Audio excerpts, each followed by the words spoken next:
Muy bien, hermanos y hermanas. ¿Cómo les pareció el tema anterior que estudiamos? ¿Lo entendieron?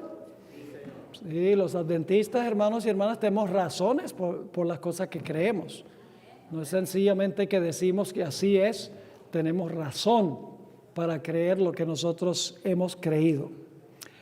Ahora vamos a comenzar nuestro estudio en esta sesión en la página 305,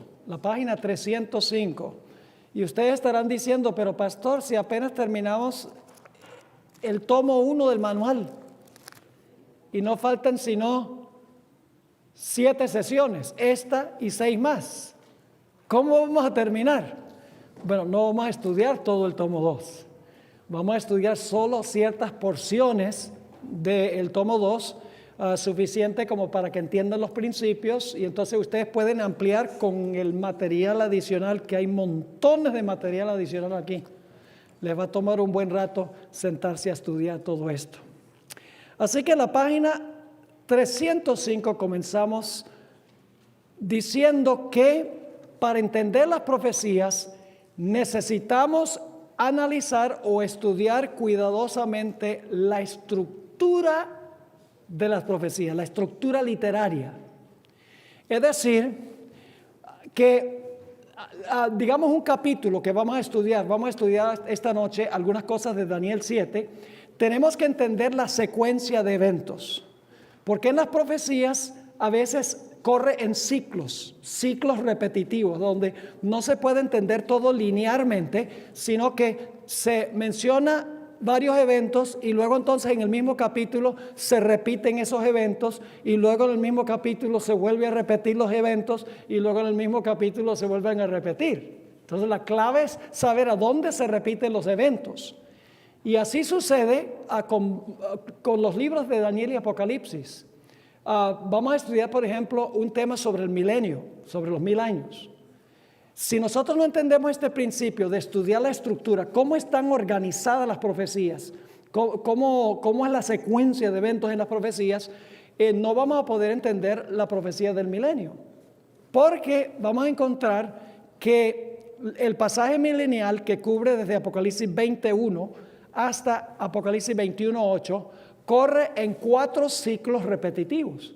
Es decir, no puede empezar en Apocalipsis 21 y decir, bueno, yo quiero saber qué va a pasar desde la segunda venida hasta después del milenio, y creer que vamos a empezar en el versículo 1 y hay una secuencia cronológica, en orden cronológico, culminando después del milenio. No, no es así.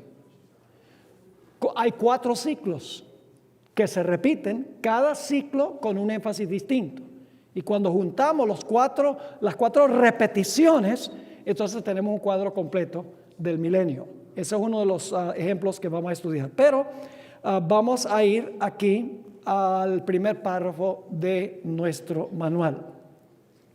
Es de crucial importancia comprender la estructura literaria o la secuencia de eventos en los libros de Daniel y Apocalipsis como un entero y también en sus respectivas partes.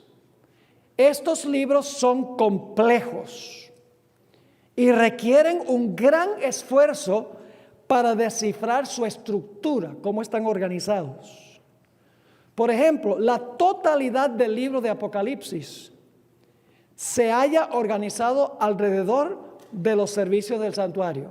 Es uno de los temas que vamos a estudiar. Le voy a mostrar que todo el libro de Apocalipsis, desde el capítulo 1 hasta el último capítulo, sigue el orden exacto del santuario, desde el campamento hasta el lugar santísimo y luego otra vez de regreso al campamento, en orden cronológico y preciso y exacto. Al menos que entendamos ese asunto estructural, no vamos a entender el libro de Apocalipsis. Por esa razón es que los que no son adventistas les resulta difícil entender Apocalipsis, porque no entienden tampoco el santuario. Es imposible entender Apocalipsis y Daniel sin el santuario. Y ese es uno de los principios que vamos a estudiar un poco más adelante. Así que la totalidad del libro de Apocalipsis se haya organizado alrededor de los servicios del santuario. Cada sección del libro esboza paso a paso las funciones de Jesús en el plan de la salvación. Ahora, donde dice ejemplos, son los diferentes ejemplos que están en el manual, pero no vamos a estudiar todos esos ejemplos de la importancia de entender la estructura. Solo vamos a estudiar algunos de ellos.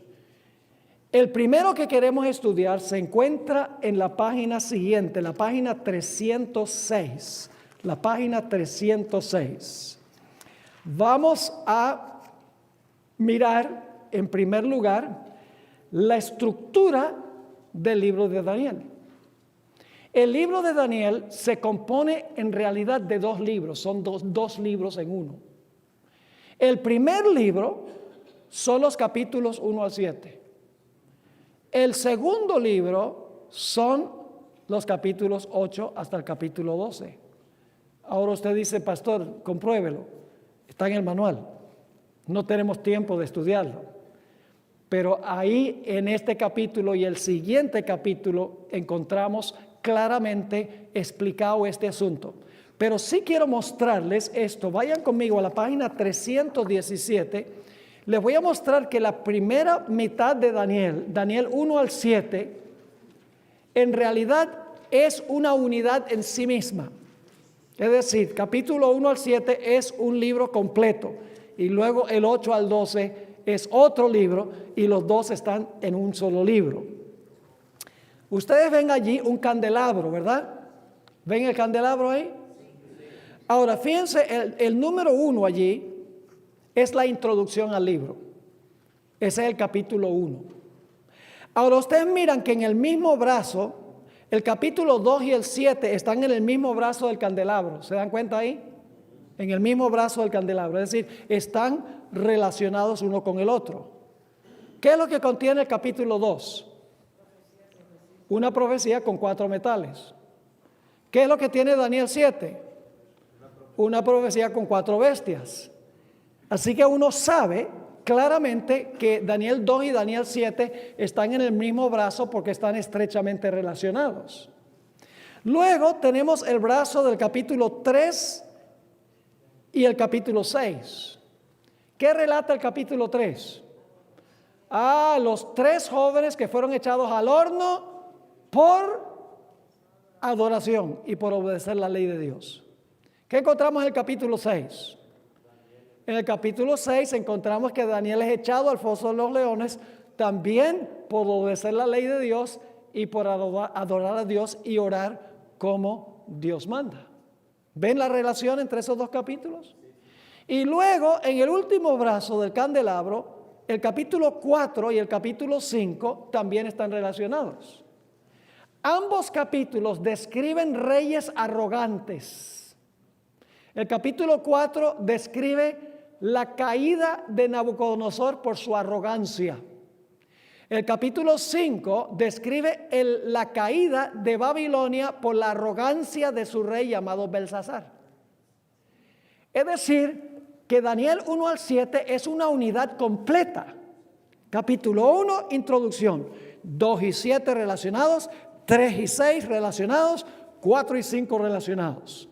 Es decir, que entendiendo la estructura de Daniel, sabemos que Daniel 1 al 7 es un libro completo en sí, mientras que Daniel 8 al 12 es otro libro, y claro, están relacionados los dos libros. Son 2 tomos, en otras palabras, de un mismo libro, si podemos expresarlo de esa manera. Ahora, ¿les quedó claro eso? Ahora, vamos otra vez a la página 306, y quiero que noten la estructura de Daniel 7. El Señor me dio a mí una mente muy organizada. Todo tiene que ser lógico. No puedo aceptar nada que no sea lógico. Y todo lo de Dios tiene lógica. Por eso es que cuando yo estudio las profecías, yo miro lo que viene antes, lo que viene después, la secuencia, el orden de los eventos. Y quiero mostrarles la importancia de ver el orden de eventos en Daniel 7. Es lo que nosotros llamamos el historicismo, es la gran cadena de Dios. A la mitad de la página 306 tenemos un león, Babilonia, 605 a 539. Luego tenemos un ¿qué? Un oso, Medo-Persia, 539 al 331. Luego, en tercer lugar, tenemos un leopardo. ¿Representa qué reino? Grecia, 331 al 168 antes de Cristo. Luego tenemos un dragón, una bestia espantosa y terrible, que representa qué reino? El Imperio Romano, que gobierna desde el 168 antes de Cristo hasta el 476 después de Cristo. Luego tenemos 10 cuernos. Los 10 cuernos están completos para el año 476. Ahí es que están completos los 10 cuernos. Y luego, el número 6, se levanta un cuerno pequeño, se está empezando a levantar el cuerno pequeño y arranca ¿cuántos de los cuernos? Arranca 3 de los 10 cuernos. Y eso ocurrió entre el año 476 y el 538. Y los érulos fueron arrancados en el 493, los vándalos en el 534 y los ostrogodos en el año 538. Y entonces, después de arrancar los 3 entre el 476 y el 538, ahora el cuerno pequeño pueda gobernar sin oposición, porque los 3 reinos opositores han sido destruidos. Y luego el cuerno pequeño gobierna ¿por cuánto tiempo? Es Roma eclesiástica, 1260 años. Y eso es desde el año 538 ¿hasta qué fecha? Hasta 1798. Y luego un evento que muchas veces no se toca cuando estudiamos Daniel 7 es que el evento que viene inmediatamente después del periodo de dominio papal es un juicio que ocurre en el cielo. Yo pregunto entonces, ¿el juicio tiene que ocurrir después de qué fecha?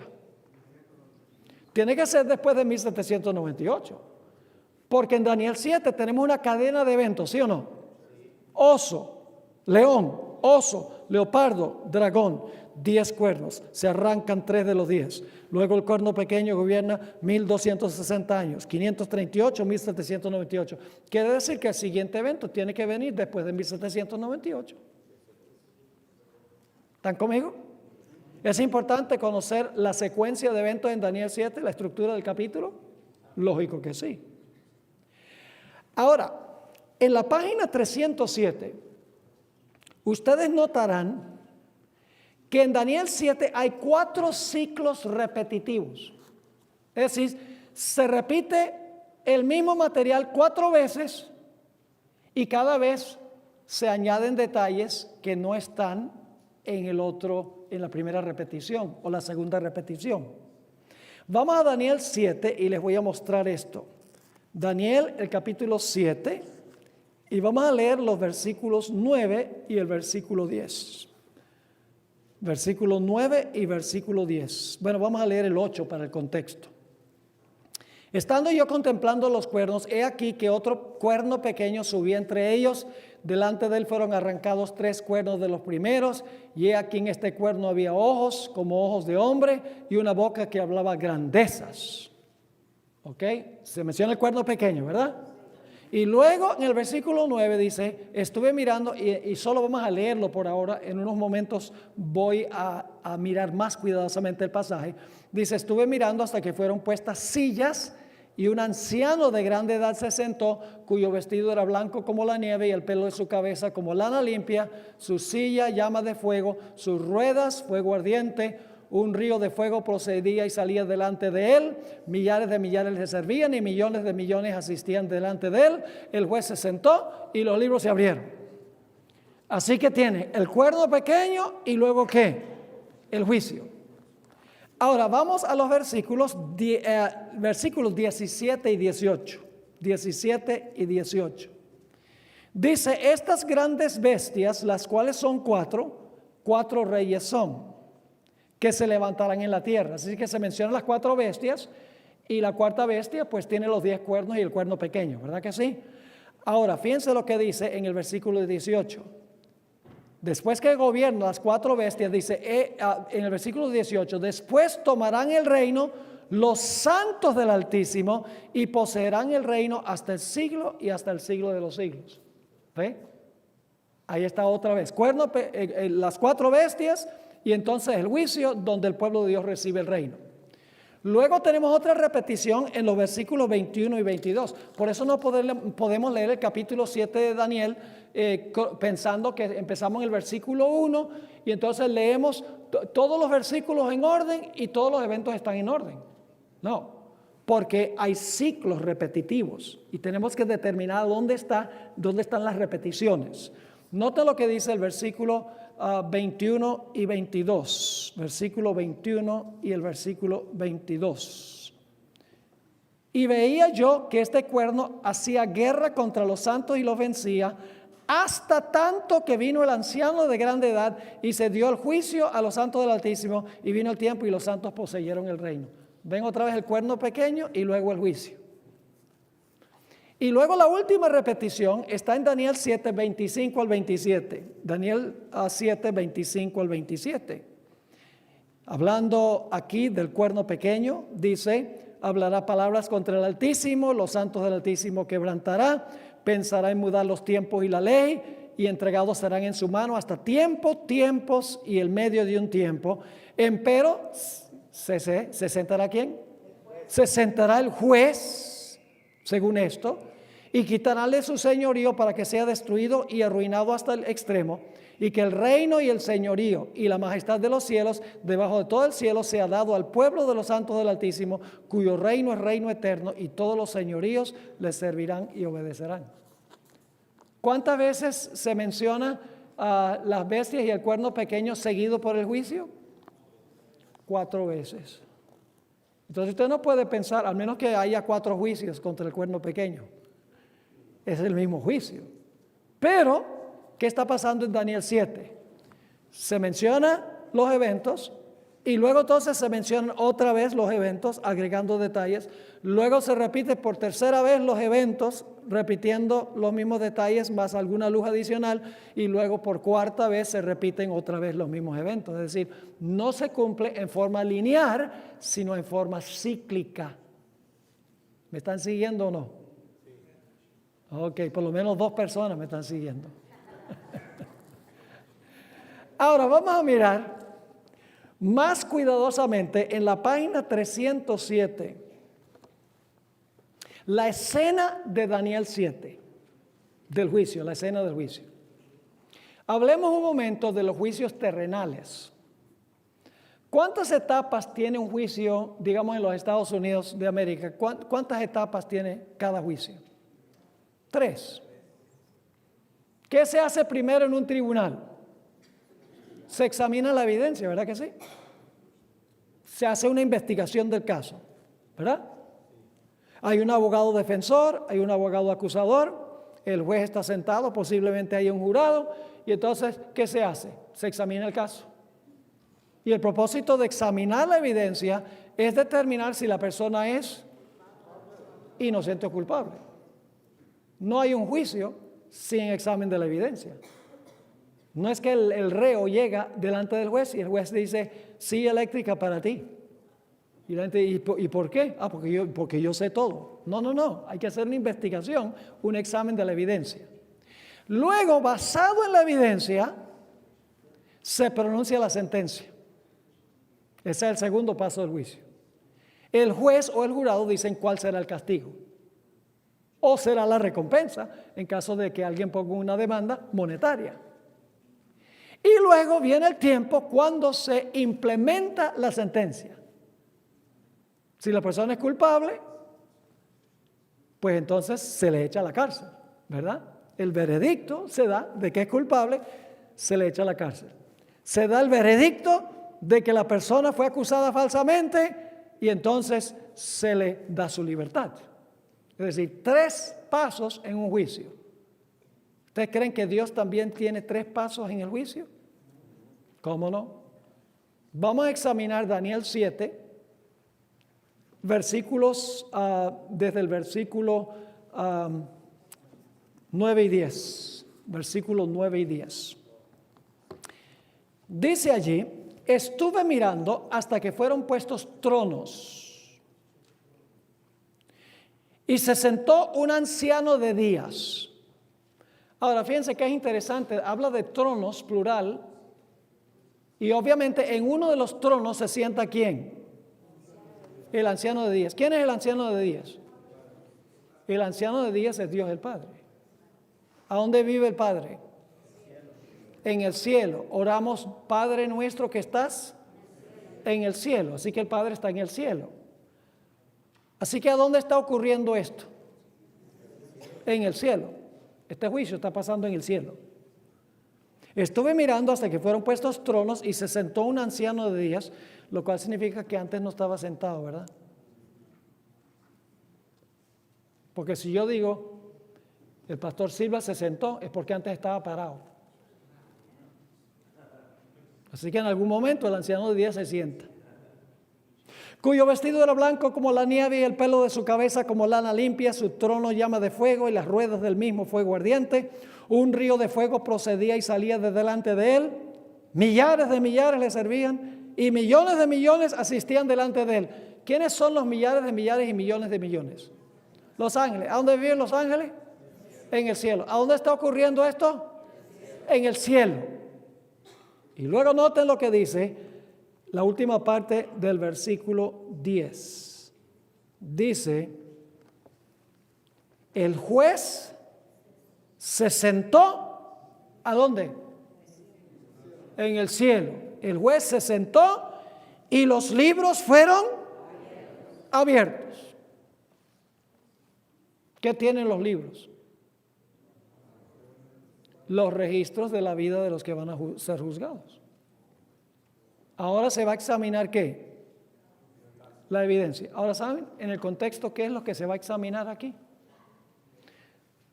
Durante los 1260 años, el papado persiguió mortalmente a millones de personas y las mató. Yo pregunto, ¿los muertos eran los fieles o el cuerno pequeño era el poder fiel? ¿Cuál de los dos poderes era fiel a Dios? Los muertos. ¿Hubo justicia en eso? ¿Era justo que el cuerno pequeño se saliera con la suya, matara a los santos y que los pobres santos fueran muertos? Eso es un juicio injusto. Murieron millones y el cuerno pequeño les fue bien. La Biblia dice que el cuerno pequeño les fue bien. Prosperó, dice en el capítulo 8. Entonces, ¿qué se va a hacer en el cielo en este juicio? En este juicio celestial se van a examinar los casos de todos los que fueron muertos. Y Dios va a reversar la sentencia equivocada que se pronunció en los tribunales terrenales. ¿Están entendiendo lo que estoy diciendo? Ahora, seguimos aquí. Dice, el juez se sentó y los libros fueron abiertos. ¿A dónde son abiertos los libros? ¿A dónde está pasando este juicio? En el cielo. Pero hay otro punto ahora muy importante.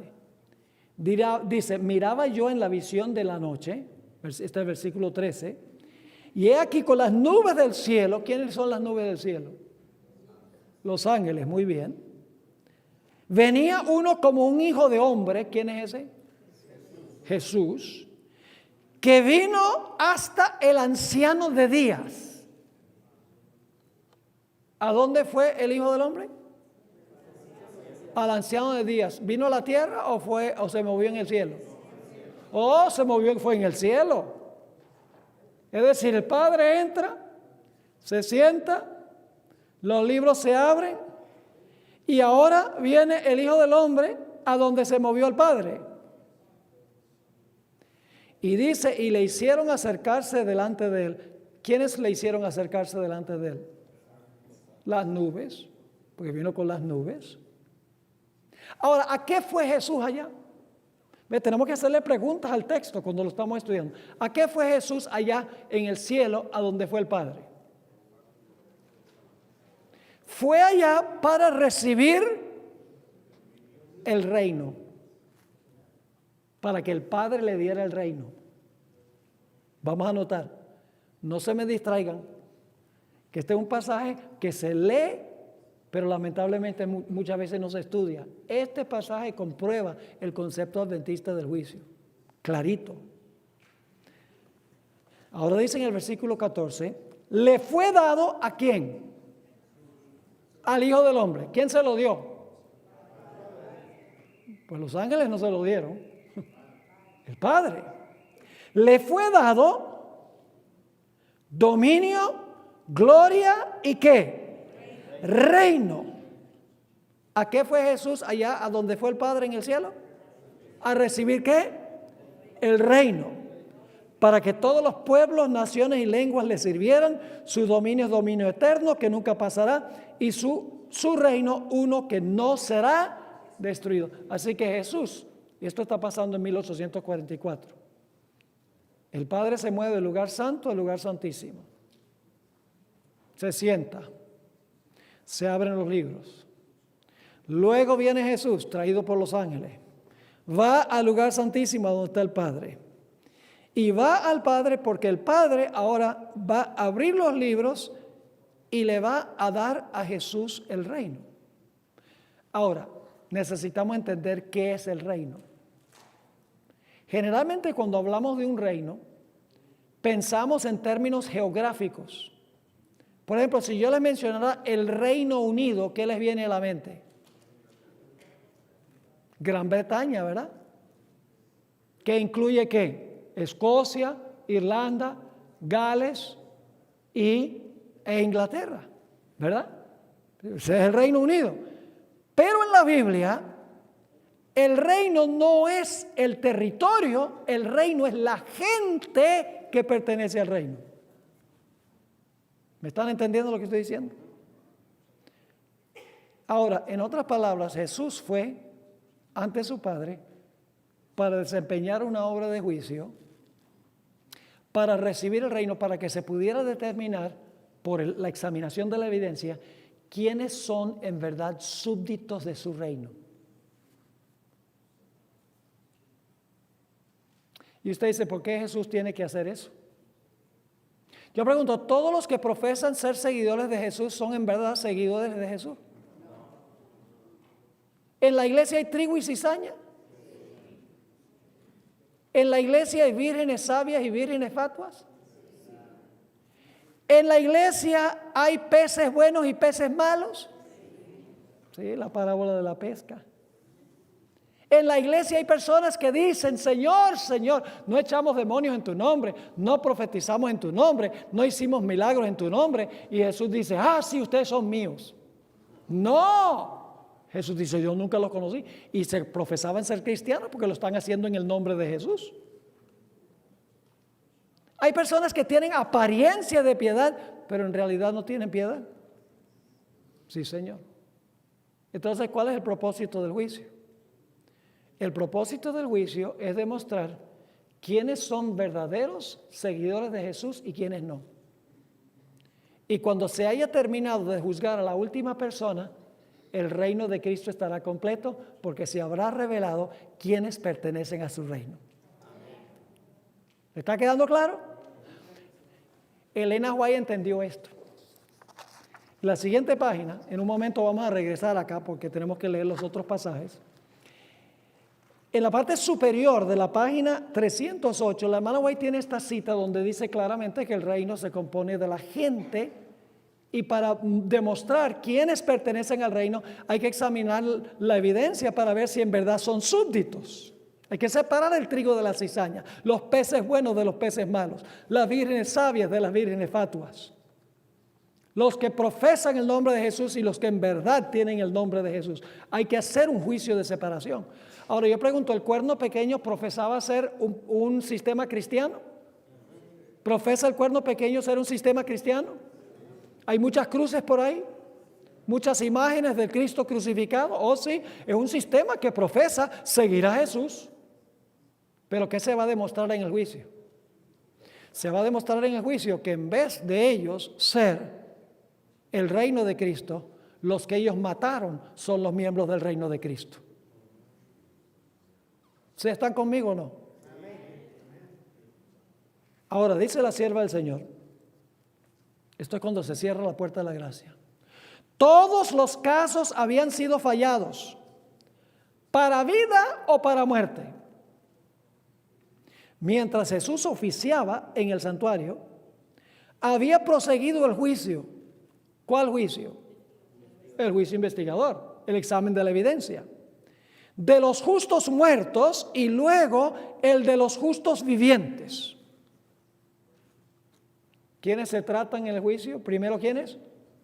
Los que murieron, y en segundo lugar los que están vivos antes de la segunda venida, porque va a haber un grupo que no va a morir. Luego nosotros los que vivimos, los que quedamos, dice el apóstol Pablo.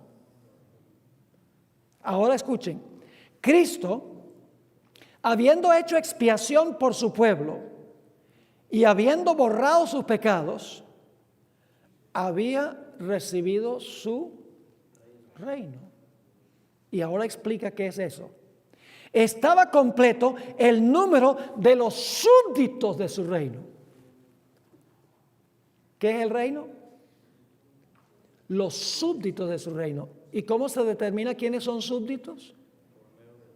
Examinando la evidencia, la profesión que hicieron en los registros celestiales.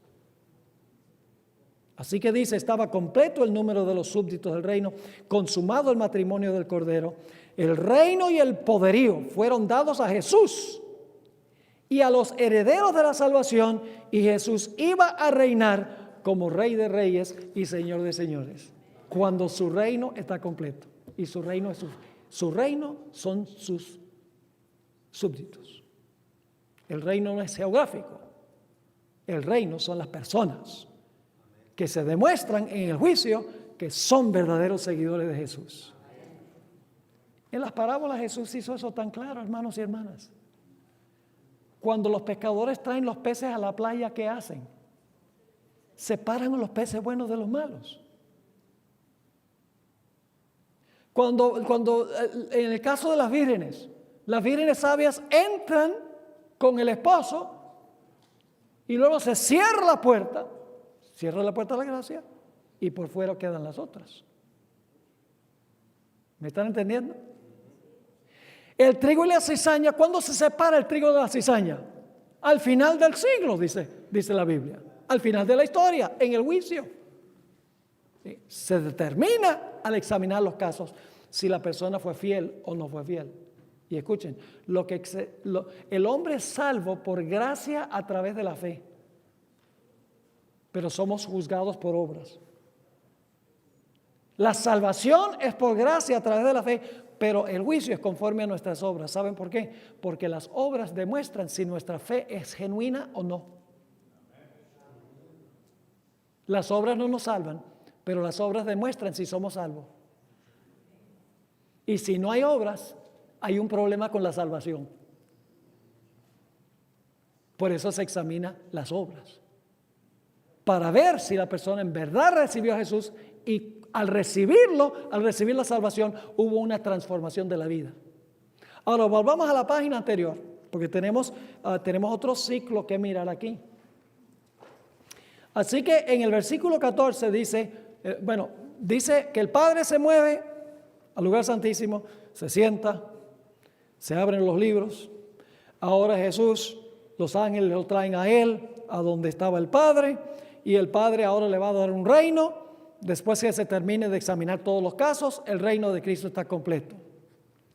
Pero ahora vamos al versículo 18. Versículo 18. Ya mencionamos que el versículo 17 dice que las 4 bestias representan 4 reinos que se van a levantar en la tierra. Y luego dice en el versículo 18, después recibirán el reino los santos del Altísimo y poseerán el reino. Ahora yo pregunto algo. ¿Cuándo reciben los santos el reino? ¿Cuando Cristo venga a la tierra o cuando Jesús recibe el reino en el cielo? ¿Cuándo está el caso del pueblo de Dios seguro? ¿Cuando Cristo venga o cuando termine el juicio celestial? Cuando termine el juicio. Si la persona se halló fiel cuando Cristo venga, ¿qué va a hacer? Va a permitir que posea el reino. Por eso dice en el versículo 18, después recibirán el reino. Eso es cuando Jesús venga. Los santos del Altísimo y poseerán el reino hasta el siglo, eternamente y para siempre. Entonces fíjense con lo que tenemos aquí. Se examina la evidencia, se dicta la sentencia en el cielo. Cuando todos los casos están decididos, la sentencia ha sido dictada. ¿Y cuándo es que el pueblo de Dios finalmente recibe la ejecución de la sentencia? Cuando Cristo viene para darles el reino. Y luego tenemos el versículo 21 y el versículo 22. Veía yo que este cuerno hacía guerra contra los santos y los vencía. ¿Los vencía por cuánto tiempo? ¿Para siempre los venció, sí o no? No, dice, hasta que vino el anciano de días. ¿A dónde vino el anciano de días, según ya vivimos? ¿A la tierra? No. ¿A dónde? Vino al lugar santísimo en el cielo. Es decir, el cuerno pequeño se sale con la suya hasta que viene el anciano de días a abrir los libros para mostrar quién es quién. Así que sigue diciendo, yo veía este cuerno que hacía guerra contra los santos y los vencía, hasta que vino el anciano de días, y ahora escuchen, y se dio el juicio en favor de los santos del Altísimo. ¿A dónde se dicta la sentencia en favor de los santos? En el cielo. ¿Cuándo es que los santos toman posesión del reino? Cuando Cristo venga. ¿Están viendo los tres pasos del juicio? Investigación, sentencia. La sentencia se da en el cielo cuando vienen esas palabras, el que es justo, sea justo todavía. El que es santo, santifíquese todavía. El que es injusto, sea injusto todavía. Y el que es inmundo, sea inmundo todavía. Esa sentencia se pronuncia en el cielo. Y se cierra la puerta de la gracia. Ya el reino de Cristo está completo. ¿Qué es lo único que falta? Lo único que falta es que Jesús venga para darle el reino a su pueblo ya. La implementación del veredicto. Así que dice, hasta que vino el anciano de días, se dio el juicio a los santos del Altísimo, y luego note lo que dice, y llegó el tiempo y los santos recibieron el reino. ¿Cuándo es el tiempo cuando los santos reciben el reino? Cuando Jesús venga. Versículo 25. Hablando del cuerno pequeño, hablará palabras contra el Altísimo, a los santos del Altísimo quebrantará, pensará en cambiar los tiempos y la ley, y serán entregados en su mano hasta tiempo y sin medio tiempo, pero se sentará el juez. ¿A dónde? ¿A dónde se sienta el juez? Allá en Jerusalén, en el Monte de los Olivos. No, ya hemos visto en los pasajes anteriores que el anciano de días se sienta ¿dónde? En el cielo. ¿Ve? Esa es la importancia de ver los ciclos que tenemos aquí.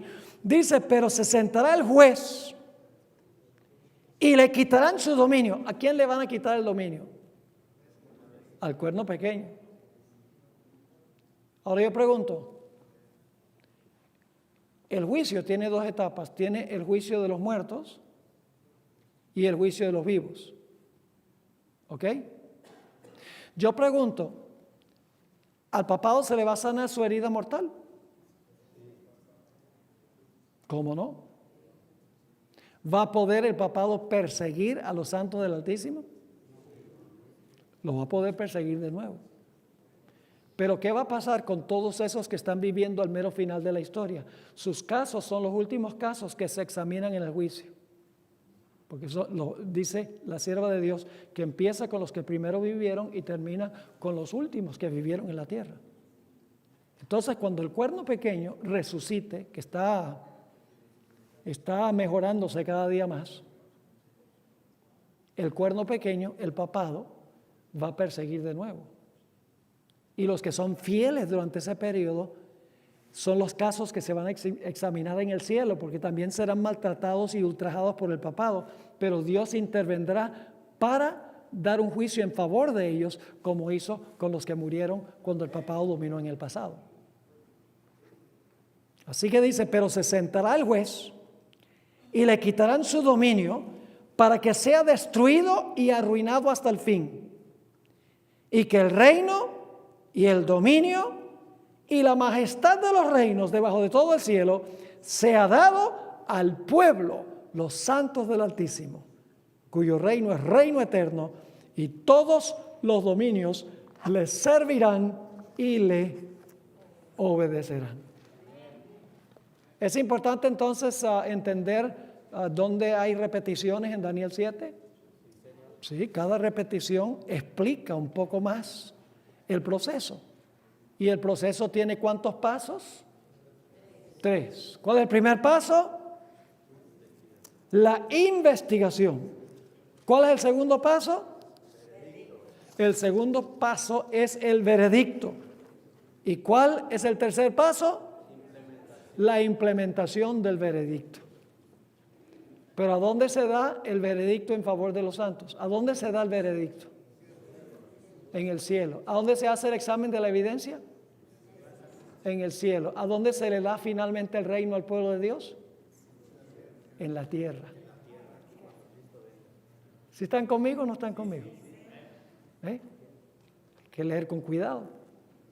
Y hay que entender de que Daniel 7 corre en 4 ciclos repetitivos. Cada uno nos ayuda a entender algo más en cuanto al juicio. Ahora vamos a la página 398. Página 398. Nos quedan 16 minutos. Literales, no proféticos. Y vamos a tratar de terminar de estudiar esta página y media en el tiempo que tenemos. Vamos a leer la 7ª trompeta del libro de Apocalipsis. Dice allí, el 7º ángel tocó la trompeta y hubo grandes voces en el cielo que decían, los reinos del mundo han venido a ser de nuestro Señor y de su Cristo. ¿Cuándo es que los reinos llegan a ser del Señor Jesucristo? ¿Dónde va a pasar eso? ¿Cuando Cristo venga o ya se va a determinar en el cielo antes que venga? Se le va a dar al reino en el cielo, ya lo vimos. Así que dice, reinará por los siglos de los siglos. Y los 24 ancianos que estaban sentados delante de Dios en sus tronos se postraron sobre sus rostros y adoraron a Dios, diciendo, te damos gracias, Señor Dios Todopoderoso, el que eres y que eras y que has de venir, porque has tomado tu gran poder y has reinado. Ahora escuchen, la 7ª trompeta es el momento cuando Cristo toma posesión del reino. ¿Cuándo es que Cristo toma posesión del reino? En su segunda venida. Así que la 7ª trompeta está relatando ¿qué cosa? La segunda venida de Cristo, cuando Él toma el reino. Pero ahora lo que yo quiero que ustedes noten es algo muy importante que vamos a notar ahora.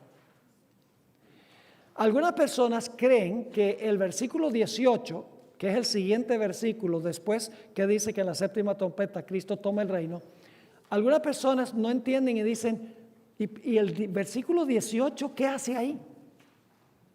¿Será que el versículo 18 viene cronológicamente después de los versículos 15 al 17? ¿Será que el versículo 18 lo que describe está ocurriendo después que Cristo toma el reino? Y la respuesta a esa pregunta es no. El versículo 18 lo que hace es resumir el resto del libro de Apocalipsis. Es decir, que las trompetas terminan en el versículo 17. Por eso les digo que hay que estudiar la estructura, el orden de eventos, dónde termina una serie y dónde comienza la siguiente serie. Claramente la 7ª trompeta termina en el versículo 17, donde Cristo toma posesión de los reinos de la tierra. Pero ahora el versículo 18 es muy interesante.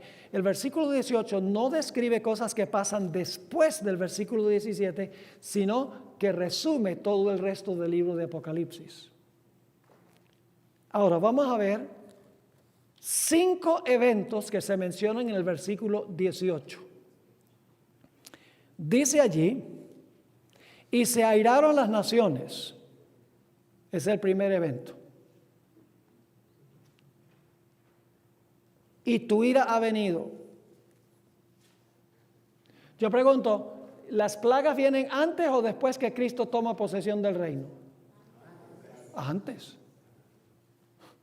Entonces aquí dice, tu ira ha venido, el segundo evento. Tercer evento, el tiempo de juzgar a quienes, a los muertos y dar el galardón a tus siervos los profetas.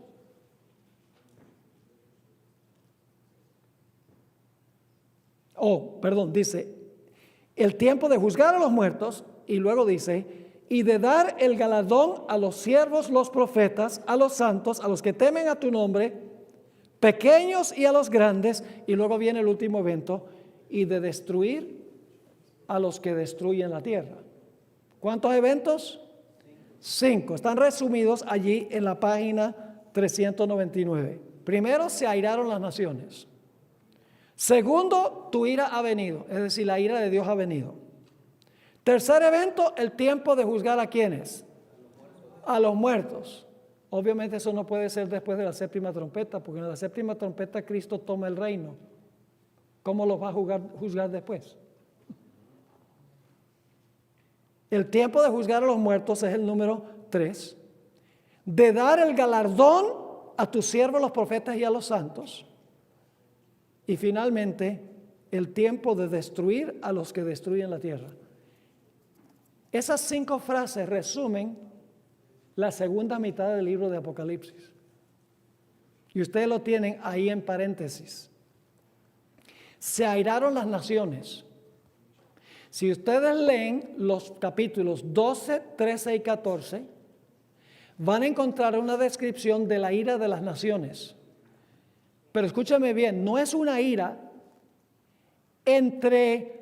sencillamente entre naciones, es decir, que los Estados Unidos va a estar en guerra con Rusia. No. Cuando dice que se airan las naciones, se están airando ¿contra quiénes? Contra los fieles de Dios. Entonces el dragón se llenó de ira contra los que guardan los mandamientos de Dios y tienen el testimonio de Jesucristo. Es decir, que los capítulos 12, 13 y 14 describen la ira de los impíos en contra del pueblo de Dios. Y luego el segundo evento es, tu ira ha venido. Si ustedes leen los capítulos 15 al 18, se describen las 7 postreras plagas. ¿Ven? 12 al 14, la ira de las naciones contra el pueblo de Dios. Capítulo 15 al capítulo 18, la ira de Dios ahora viene, porque las naciones se han airado contra el pueblo de Dios. Y luego, en tercer lugar, dice, ¿el tiempo de qué? De juzgar a los muertos. ¿Cuáles muertos? ¿Los justos? No, porque cuando Cristo tomó el reino en la séptima trompeta, los santos tomaron el reino. Esto tiene que referirse al juicio de ¿quiénes? De los impíos. ¿Y dónde se describe el juicio de los impíos? En Apocalipsis el capítulo 20. Y al mismo tiempo, cuando Cristo venga, cuando comienza el milenio, el juicio de los muertos, ¿qué va a hacer Jesús con su pueblo? Le va a dar ¿qué cosa? Su galardón a sus siervos. Va a empezar el juicio de los impíos durante el milenio, pero al mismo tiempo, al comienzo del milenio, Dios le da el galardón a su pueblo. Jesús dijo, he aquí yo vengo presto y mi galardón conmigo. Ese es el capítulo 20. Y luego yo pregunto, ¿cuándo es que Dios destruye a los que destruyen la tierra? Después del milenio. Al terminar los 1000 años, ¿acaso no destruye a los que destruyen la tierra? ¿A los impíos? Entonces, ¿qué estoy diciendo? Estoy diciendo que las 5 frases que se usan en Apocalipsis 11, 18 no vienen después del versículo 17. El versículo 17 termina las trompetas. Luego el versículo 18 es la introducción al resto del libro. Resume los eventos del resto del libro. Resume la ira de las naciones contra el pueblo de Dios. Resume la ira de Dios que se derrama sobre ellos por querer matar a su pueblo. Resume el momento en que los santos reciben el galardón. Resume el momento en que los impíos serán juzgados durante el milenio y nos lleva hasta el final del milenio, cuando Dios destruye a los que destruyen la tierra. Por eso digo, es de vital importancia entender a dónde están cuadrados los versículos. Ahora quiero leer una cita de la hermana White. La viejita entendió esto. Y eso lo digo con cariño, la viejita. Porque algunos dicen, la vieja. Aún dentro de la iglesia. Yo le digo cariñosamente la viejita. Aunque cuando ella escribió esto era jovencita. Primero escrito, página 36. La hermana White entendió que el versículo 18 no viene después de la séptima trompeta. Es el versículo introductorio al resto del libro. Entonces, si usted no sabe eso, usted va a estar todo confundido. Va a decir, bueno, ¿y cómo Cristo toma el reino y todavía los muertos no han sido juzgados? ¿Me están entendiendo? Y esto es solo un ejemplo. Yo he dedicado años a estudiar la estructura. No es suficiente estudiar los símbolos, hay que estudiar el orden de eventos, cómo compaginan uno con el otro, dónde ubicarlos. Les voy a dar otros ejemplos en la primera sesión mañana en la noche. Fíjense esta cita de la hermana White, primeros escritos, página 36. Al principiar el santo sábado 5 de enero de 1849, nos dedicamos a la oración con la familia del hermano Balden en Rocky Hill, Connecticut, y el Espíritu Santo descendió sobre nosotros. Fui arrebatada en visión al lugar santísimo, donde vi a Jesús intercediendo todavía por Israel. En la parte inferior de su ropaje llevaba una campanilla y una granada. Entonces vi que Jesús no dejaría el lugar santísimo antes que estuviesen decididos todos los que. Jesús no va a salir del lugar santísimo hasta que todo caso haya sido decidido. Ya para salvación, ya para destrucción. Y ahora escuchen esto. Y que la ira de Dios no podía manifestarse mientras Jesús no hubiese concluido su obra en el lugar santísimo, dejando sus vestiduras sacerdotales para revestirse de ropaje de venganza. Entonces Jesús saldrá de entre el Padre y los hombres, y Dios ya no callará, sino que derramará su ira sobre los que rechazaron la verdad. Y ahora viene la parte clave. Vi que la ira de las naciones, la ira de Dios, el tiempo de juzgar a los muertos, eran cosas separadas y distintas, y que seguían una a la otra. ¿Están captando lo que dice? Yo pregunto entonces, ¿los eventos que se mencionan ahí en Apocalipsis 11, 18 son cronológicamente uno después de otro? Claro que sí. ¿Y son distintos uno del otro? ¿Cómo no? Ahora también sigue diciendo, también vi que Miguel no se había levantado aún y que el tiempo de angustia cual no lo hubo nunca, no había comenzado todavía. Las naciones se están airando ahora. ¿Cuál es el primer punto en la secuencia? Se airaron las naciones. ¿Contra quiénes? Contra el pueblo de Dios. Yo pregunto, ¿esa expresión, se airaron las naciones, viene después que Cristo toma el reino? ¿Después del versículo 17 de la séptima trompeta? No. Dice ella, las naciones se están airando ahora, pero cuando nuestro sumo sacerdote termine su obra en el santuario, se levantará, se pondrá las vestiduras de venganza y entonces se derramarán las ¿qué? Las 7 postreras plagas, que es la ira de Dios, que es el segundo punto en la lista. ¿Se dieron cuenta? Yo pregunto entonces, ¿la ira de las naciones es mientras que la puerta de la gracia está todavía abierta? Cuando se están aireando las naciones. Claro. porque Jesús está todavía en el santuario. Dice, las naciones se están airando ahora, pero cuando nuestro sumo sacerdote termine su obra en el santuario. Entonces el versículo 18 no puede describir eventos que ocurren después de la séptima trompeta. Es una imposibilidad. Ahora, esta cita deja varias cosas en claro. Número uno, los eventos que menciona Apocalipsis 11:18 son distintos uno del otro y transpiran en orden cronológico. ¿Ven eso? Son distintos uno del otro los eventos que se mencionan y se cumplen en orden cronológico. Segundo, la ira de las naciones va en aumento durante el tiempo de gracia. ¿Les quedó claro eso? Mientras Jesús está en el santuario. Número 3, la ira de Dios cae sobre la tierra después que se cierra la puerta de la gracia. ¿De acuerdo? Lo dice la cita. El tiempo de juzgar a los muertos viene después que caen las 7 postreras plagas, ¿sí o no? Porque es un orden cronológico de los eventos.